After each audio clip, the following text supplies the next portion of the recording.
자, 그럼 이어서 이제 최진성 전문가가 지금 바라보고 있는 투자 유망 섹터 화면 통해서 만나보시죠. 스테이블 코인 준비를 해주셨습니다. 최근에 또 스테이블 코인 제도화 기대감에 국내 증시에서 관련주들이 좀 들썩이는 흐름을 보였습니다. 전문가님, 작년에 또 한번 올라왔었잖아요, 이 관련주들이. 그리고 좀 살짝 정체가 되나 했는데 최근에 또 움직였어요. 올해부터 본격적으로 시작한다라고 생각해도 될까요? 네, 맞습니다. 2025년도에 스테이블 코인 테마가 한번 크게 불었었죠. 네. 거기에서 이제 대장주로 카카오페이라든지 NHN KCP 그리고 다날 등 관련 주들이 급등을 했다가 기대감이 꺼지면서 주가가 되돌림이 커졌었습니다. 그런데 최근 급등은 성격이 좀 다르죠. 그동안은 언젠가 제도화 될 수도 있다라는 수준이었는데 워낙 스테이블 코인을 제도권에 넣는 디지털 자산 기본법 2단계가 설 연휴 전 발의를 목표로 추진되면서 시장이 이제는 일정이 잡혔다로 받아들이는 겁니다. 그래서 지금은 첫 번째 기대감 파동이라고 보시면 되고요. 여기서 핵심은 은행권인데요. 단독 경쟁이 아니라 컨소시엄으로 재편되고 있다는 점입니다. 이제 싸움은 누가 발행하느냐가 아니라 누가 발행하고 유통, 사용까지 생태계를 선점하느냐에 따라서 달라지게 되는데 그 흐름에서 네. 가장 적극적인 곳이 바로 하나금융지주입니다. 하나금융은 BNK, IM, JB금융지주, SC제일은행, OK저축은행 등과 함께 원화 스테이블 코인의 컨소시엄을 꾸리고 논의를 본격화했죠. 단순히 발행만이 아니라 유통과 사용처까지 포괄하는 구조를 염두에 둔 것으로 보이는데요. 여기에 함영주 회장이 실적 컨콜에서 말씀하신 게 스테이블 코인이 새로운 성장의 기회다라고 언급하면서 단순 중개가 아니라 발행, 유통, 사용으로 이어지는 완결 생태계를 만들겠다는 메시지를 직접 냈습니다. 이 대목이 가장 크게 반응을 했던 곳인데요. 정리를 하면 스테이블 코인은 이제 시작이다. 다만 지금은 실적의 시작이 아니라 룰과 생태계 선점의 시작이다라고 보시면 되고 그래서 시청자분들은 딱 세 가지만 꼬집어 보시면 될 것 같습니다. 첫 번째는 법안 룰, 즉 발행 주체, 감독, 이자 허용 여부. 둘째는 컨소시엄에서 누가 핵심인지, 즉 원래 결제 정산을 잡는 주체가 누구냐. 그리고 마지막으로는 사용처 확보, 즉 실제로 거래가 도는 구조인지를 보시기 바랍니다. 결론적으로 스테이블 코인은 단어 보고 추격을 할 게 아니라 하나금융처럼 컨소시엄과 사용처 그림이 분명한 쪽을 중심으로 해서 선별해서 보시는 게 좋겠습니다. 일단 전문가님, 작년과 올해 이 스테이블 코인 관련주들 대응할 이 투자 전략이 좀 다르다고 보시나요? 네. 작년 2025년에는 기대감으로 추격을 해였다라면 2026년도에는 제도와 레일이 깔리는 해로 보시면 될 것 같아요. 그래서 변동성은 좀 있을 수 있습니다. 하지만 방향성 자체는 우상향으로 보시는 게 맞을 것 같아요. 정책이 논의에서 일정으로 넘어왔기 때문인데요. 제도화하는 시간이 걸리지만 한번 레일이 깔리기 시작하면 스테이블 코인은 결제 송금 정산 같은 실물 금융 영역으로 들어오게 되어 있습니다. 이건 유행이 아니라 인프라의 변화라는 거죠. 그래서 올해는 한 번 불고 끝이 아니라 1차는 기대감, 2차는 선별, 그리고 3차는 실사용처로 단계적으로 파동이 이어질 가능성이 큽니다. 투자 전략은 3단계로 보시면 되겠는데요. 첫째는 초반은 자리 잡기 구간이다. 그리고 뉴스에 흔들리긴 해도 이 구간은 끝이 아니라 시장 관심이 붙는 초입이라고 보시면 되고 그래서 추격이 아니라 눌림에서 분할 매수 포지션을 취하시는 게 맞다고 보고요. 둘째는 승자 선별 구간입니다. 제도와 윤곽이 잡히면 관련주가 아니라 컨소시엄에서 역할이 큰 곳이 힘이 강해지게 되겠죠. 핵심은 월렛, 결제, 정산을 실제로 쥐는지인데 네. 이름만 올린 곳이 아니라 흐름을 통제하는 곳이 프리미엄 레버리지를 받게 되었습니다. 셋째는 후반은 실사용처 확인 구간인데 마지막 승부는 말이 아니라 거래가 실제로 도는 숫자라고 보시면 될 것 같아요. 제휴, 가맹점, 해외 송금, 그리고 결제 볼륨이 찍히면 그때는 테마가 아니라 실적 스토리가 찍히게 되겠죠. 여기서 2025년과 완전히 달라집니다. 정리하면 올해는 스테이블 코인을 한방 테마가 아니라 제도화로 커지는 시장으로 보셔야 하고 전략은 눌림, 분할 매수, 컨소시엄 핵심 선별, 거래량 확인 후 비중 확대로 보시기 바라며 변동성을 감당하면서도 좋은 방향으로 흐를 때는 수익 구간을 제대로 가져가 보실 수 있다고 보고 있습니다. 이 스테이블 코인 관련주 섹터에 대한 좀 더 세부 전략이 궁금하신 분들은요. 카카오 채널 필살기 고수외전 검색하신 후에 친구 추가하시면 많은 정보들 얻어가실 수 있습니다. 자, 그렇다면 최진성 전문가께서 이 스테이블 코인 섹터 안에서 선정해 오신 탑픽 종목 화면 통해서 만나보시죠. 먼저 첫 번째 종목입니다. 바로 카카오페이 준비를 해주셨는데요. 카카오페이가 최근에 이 스테이블 코인을 둘러싼 논의에서 존재감을 빠르게 나타내고 있습니다. 카카오페이 대표는 최근 정책 간담회 그리고 공개 행사에서 이 원화 스테이블 코인 관련해서 필요성을 계속해서 강조를 하고 있고요. 중장기 성장의 중심축이다라고 발표하기도 했습니다. 금융권 안팎에서는 이를 제도 설계 국면에서 주도권을 좀 확보하려는 그런 행보가 아닌가 이런 얘기가 나오고 있어요, 전문가님. 이 부분에 대해서 어떻게 생각하실까요? 네, 앵커님께서 말씀하신 것처럼 금융권 안팎에서 그렇게 해석하는 흐름이 맞습니다.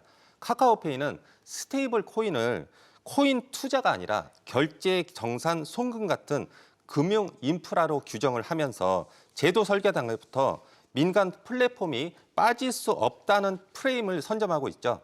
이게 전략적 행보로 보이는 이유인데 네. 세 가지를 보면은 제가 세 가지로 준비를 해봤는데요. 첫째가 메시지가 강합니다. 카카오페이 대표는 정책 간담회에서 원화 스테이블 코인의 필요성을 강조하면서 스테이블 코인이 가져올 효과를 정산 단축, 비용 절감, 국경 간 송금처럼 실사용 중심으로 강조를 했습니다. 이건 단순 호재가 아니라 제도권 금융의 문제를 해결하는 인프라라는 명분을 만든 것이죠. 둘째는 룰이 만들어지는 국면에서 말하는 사람이 유리하겠죠. 네. 지금은 발행 주체, 감독 강도, 이용자 보호 기준이 정해지는 시기인데 이때 민간 플랫폼 역할을 계속 공론화하면 제도가 확정될 때 카카오페이가 맡을 수 있는 영역, 즉 월렛, 결제, 정산, 유통 채널을 넓힐 여지가 생깁니다. 세 번째는 카카오페이는 민간 플랫폼 중에서도 포지션이 굉장히 강하죠. 이미 결제라든지 송금의 사용자 접점과 가맹점 네트워크를 갖고 있고 제도화가 진행될수록 중요한 건 누가 발행했냐보다 누가 사용처를 많이 붙여서 거래를 돌리냐입니다. 네. 거기에 카카오페이는 그 사용처의 관문에 서 있다는 점에서 존재감이 커질 수밖에 없습니다. 정리하면 카카오페이는 최근 행보는 주가를 띄우기 위한 이벤트가 아니라 제도 설계에서 역할을 선점하려는 포지셔닝으로 보시는 게 맞고요. 앞으로 시장이 진짜로 평가하는 건 세 가지인데 제도 룰의 확정 방향, 그리고 카카오페이가 맡는 역할, 실제 사용처와 거래량이 붙는지 이 세 개만 확인되면 존재감이 실제 성장으로 연결될 가능성이 커집니다. 네, 그런데 일각에서는 이 카카오페이가 스테이블 코인 관련해서 이미 밸류가 이미 많이 올라와 있지 않나라는 이런 우려의 시각도 나오고 있습니다. 전문가님, 아무래도 카카오가 붙으면 되게 좋아 보이거든요. 저희가 일상생활에서 직접 사용하는 그런 앱이기도 하고 또 친숙한 기업이잖아요.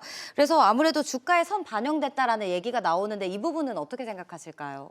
네, 기대감이 과열됐다? 이미 선반영됐다라는 지적은 나올 수가 있겠죠. 네. 그런데 그 말 자체가 카카오페이가 스테이블 코인 제도화 국면에서 가장 앞선 후보로 시장의 1순위 평가를 받고 있는 뜻으로 해석을 할 수가 있습니다. 카카오페이가 주목받는 이유는 단순히 스테이블 코인 한다가 아니라 네. 이미 갖고 있는 기반이 다르기 때문이죠.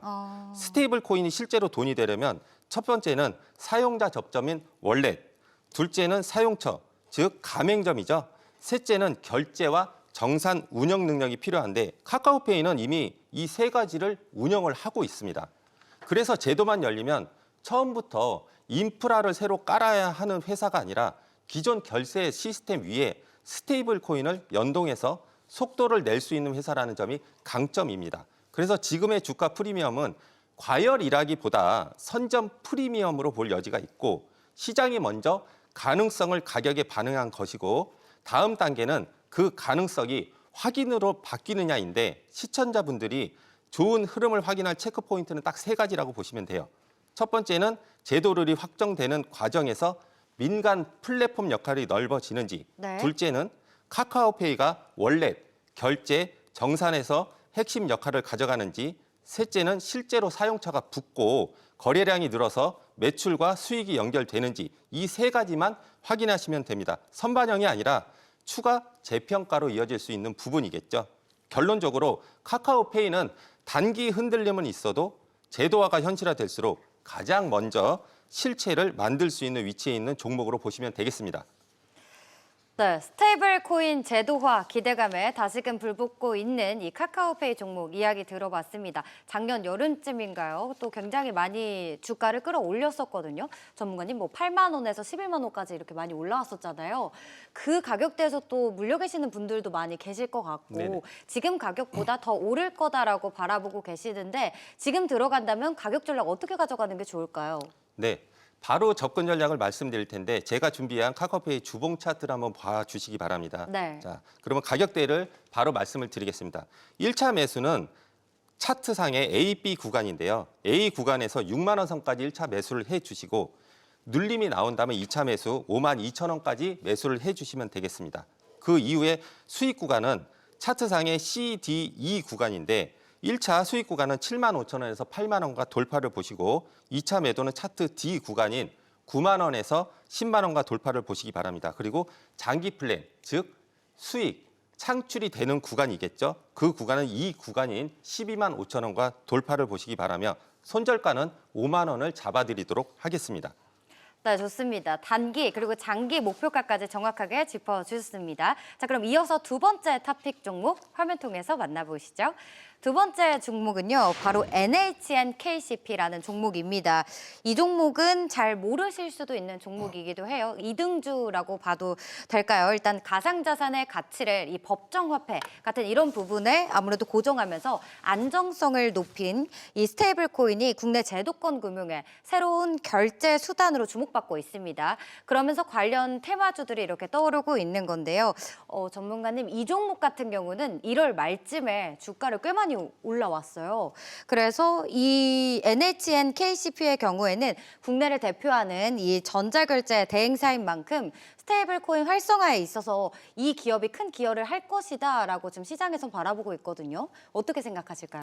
네, 맞습니다. NHNKCP는 스테이블 코인이 제도권 결제 수단으로 돌아올 때 가장 먼저 체감형 수혜가 나올 수 있는 인프라 기업으로 보시면 맞겠습니다.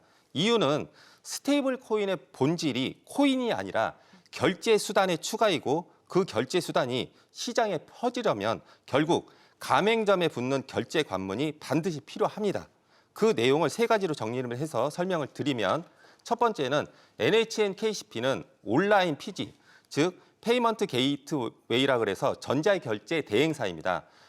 온라인 피지사와 오프라인 벤사를 동시에 가진 현장형 결제 인프라입니다. 대규모 가맹점 네트워크를 갖고 있기 때문에 스테이블 코인이 제도화가 되면 소비자 입장에서는 결제 버튼이 하나 늘어나는 것이지만 실제 확산은 가맹점 결제 라인에 누가 먼저 붙이느냐에서 결정이 되는데 두 번째, 스테이블 코인 결제가 확산되려면 가맹점이 블록체인을 몰라도 결제가 되게 만들어야 합니다. 여기서 피지사의 역할이 굉장히 커지는데 피지사는 원래 카드라든지 계좌이체, 간편 결제를 연동, 승인, 정산, 보안까지 가맹점 대신에 처리해주는 사업이잖아요. 스테이블 코인도 결국에는 결제 수단으로 들어오면 피지사가 지갑 연동, 결제 승인, 원화 정산, 사고, 해킹 대응, 이용자 보호 체계까지 묶어서 제공하는 구조가 가장 현실적입니다. 그래서 시장이 피지사를 최대 수혜축으로 보는 논리가 성립이 되겠죠. 셋째는 스테이블 코인의 강점 중에 특히 빛나는 영역이 해외 결제와 정산인데요. NHNKCP는 글로벌 결제망과의 접점도 넓히고 있습니다. 예를 들어서 도이치뱅크와 함께 글로벌 기업의 국내 결제 게이트웨이 파트너로 선정됐다는 발표처럼 해외 결제 그리고 정산 경험이 쌓일수록 스테이블 코인 기반의 크로스보더 결제 레일과도 연결될 여지가 커집니다. 정리하면 NHNKCP는 스테이블 코인 제도화에서 발행주가 아니라 유통과 사용을 붙이는 결제 관문 역할로 시장이 기대하는 종목입니다. 그래서 단순 테마가 아니라 인프라 수혜자로 평가가 굳어질 가능성이 높습니다. 네, 2019년 이후 이 피지 안에서 이 국내 1위 자리를 계속해서 유지하고 있는 그런 기업입니다. NHN KCP 같은 경우는 최근 3분기 실적도 보시면요. 결제 거래액만 13조 원을 훌쩍 넘었다라고 하는데요. 전년 동기 대비 10%나 증가한 그런 숫자입니다. 전문가님 4분기 실적도 역시 기대해봐도 될까요? 네, 4분기도 기대해 볼 만하겠죠. 네. 이유는 숫자와 업황이 흐름이 같이 받쳐주고 있기 때문인데요. 우선 3분기 흐름이 확실했죠. NHN KCP는 3분기 결제 거래액이 13조 3천억 원으로 전년 동기 대비 10% 증가했고 처음으로 분기 거래액 13조 원을 넘겼습니다. 특히 질이 좋은 거는 해외 가맹점 거래액이 2조 5천억 원을까지 늘어났고 해외 가맹점 거래액은 전년 대비 58%까지 증가했다는 점입니다. 이 흐름을 4분기까지 기대해 볼 수 있는 이유는 세 가지인데 첫째가 결제 산업은 4분기가 성수기죠. 연말 쇼핑과 프로모션, 그리고 선물 수요, 여행과 숙박 예약이 몰리면서 결제 볼륨이 커지는 계절성이 있습니다. 네. 둘째는 NHN KCP는 가맹점 기반이 넓은 피지사라서 시장 거래액이 늘어나면 그 증가분을 흡수할 가능성이 큽니다. 3분기에도 온라인과 오프라인 모두 흐름이 좋았고 특히 해외 가맹점과 여행 쪽 결제 확대는 4분기가 시즌과 결이 맞죠. 셋째는 거래액만 늘고 끝난 게 아니라 매출과 영업이익도 함께 개선이 확인이 됐습니다. 결국 중요한 건 거래액 증가가 수익성으로 연결되느냐인데 3분기 결과가 그 가능성을 보여줬습니다. 정리하면 3분기에서 거래액과 해외 성장이 이미 확인됐고 결제업 특성상 4분기는 계절적으로 한 번 더 실어볼 수 있는 구간이라고 보시면 되겠습니다. 네, 스테이블 코인, 법제화 기대감 가능성을 안고요. 성장 기대감이 커지고 있는 NHN KCP 종목에 대해서 자세히 들어봤습니다. 아무래도 매수 타이밍이 중요해 보이는데요, 전문가님. 가격 전략 어떻게 가져오셨을까요? 네, 접근 전략을 바로 말씀을 드리도록 할게요. 제가 준비한 NHN KCP의 주봉 차트를 잘 살펴보시기를 바라겠습니다. 1차 매수 구간은 A하고 B 구간 사이에서 시초가부터 2만 원까지 매수를 진행을 하시고 눌림이 나올 구간에는 17,500원까지 매수를 해주시면 되겠습니다. 그리고 수익 구간은 C하고 D 구간인 27,500원에서 32,500원까지 좀 느긋하게 보시기 바라며 2차 매도 구간은 이 구간인 35,000원에서 37,500원과 돌파를 보시기 바랍니다. 중장기로 보실 분들은 F 구간인 4만 원과 42,500원을 돌파를 보시기 바라며 손절가는 16,500원 잡아드리도록 하겠습니다.